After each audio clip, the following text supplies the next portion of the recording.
back to winning isn't easy. So what's the role your physician plays in determining your post-COVID functional status? Well, your physician is going to be asked to address your functional status. And hopefully you've undergone appropriate testing to address these issues.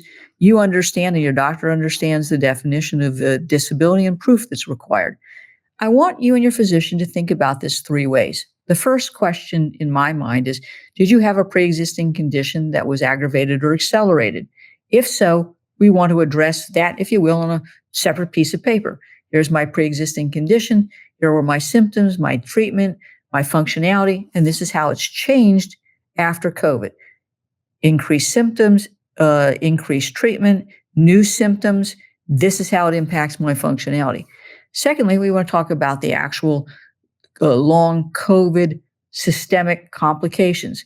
You might have cardiological issues, pulmonological issues, gastroenterological issues, neurological issues, cognitive issues, or other complications. You can have one or lots of them. You should be writing down by systemic complication what your symptoms are, how it impacts your ability to function. But you also need to make sure that your doctor has conducted testing and referred you to specialty doctors that can address not only the diagnosis, but the system-based complications. Now, the other thing that you want to address is any new medical conditions that have occurred post-COVID. I'm seeing a lot of POTS cases. I'm seeing acceleration of Ehlers-Danlos syndrome type symptoms, or even the beginning of those symptoms.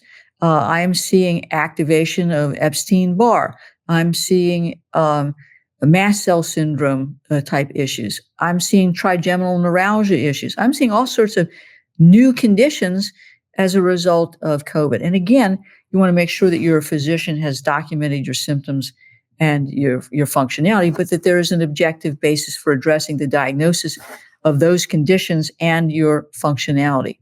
Now, your doctor, again, is going to be asked to address the restrictions and limitations. And I think if you're giving your physician information in the manner that I just discussed, it will help the doctor address the restrictions and limitations, and particularly as they're applicable to the definition of your own or any occupation.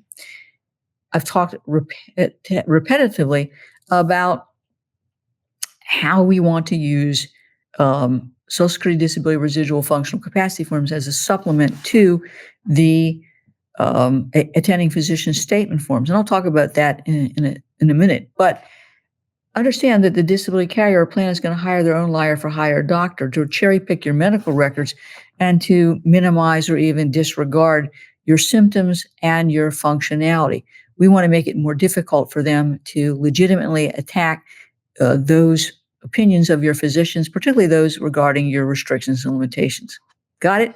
Now, in our next episode, I'm going to be talking about why we should be using that long COVID Social Security Residual Functional Capacity form in your claim. During the break, please, if you haven't done this already, go to Cavey Law's Long-Term Disability COVID page and download that form. Got it?